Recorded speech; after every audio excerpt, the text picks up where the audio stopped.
Hi friends, அஸ்ஸலாமு அலைக்கும். நேற்று வச்ச காய்கறி இருந்துச்சு, சோறு தான் வச்சுக்க போகிறேன். பசங்களுக்கு நேற்று ஆனத்தில் நான் கொடுக்க மாட்டேன். இன்றைக்கி ஃப்ரைட் ரைஸ் தான் பசங்களுக்கு. காலை டிஃபன் மல்லி சட்னி தான் செய்ய போகிறேன். அதுக்கு 4 சின்ன வெங்காயம், 2 பச்சை மிளகா, மல்லி கீரை நல்லா அலசிட்டு வச்சுக்கோங்க.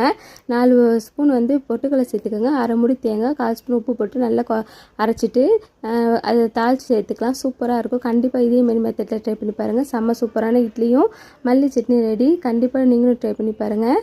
பசங்களுக்கு ரொம்பவே பிடிக்கும். அதே லஞ்சுக்கு ஃப்ரைட் ரைஸ் தான் கிண்டிக்க போகிறோம். ஒரு கேரட், அரை பல்லாரி வெங்காயம் எடுத்து வச்சுருக்கேன். ஒரு பேனில் 4 ஸ்பூன் எண்ணெய் ஊற்றிட்டு அரை பல்லாரி வெங்காயம் வெட்டி வச்சுருக்கேன். அதையும் கேரட் துருவி வச்சுருக்கேன். அதையும் போட்டுட்டு 3 முட்டை நாட்டுக்கோழி முட்டை தான் சேர்த்துக்கிறேன்.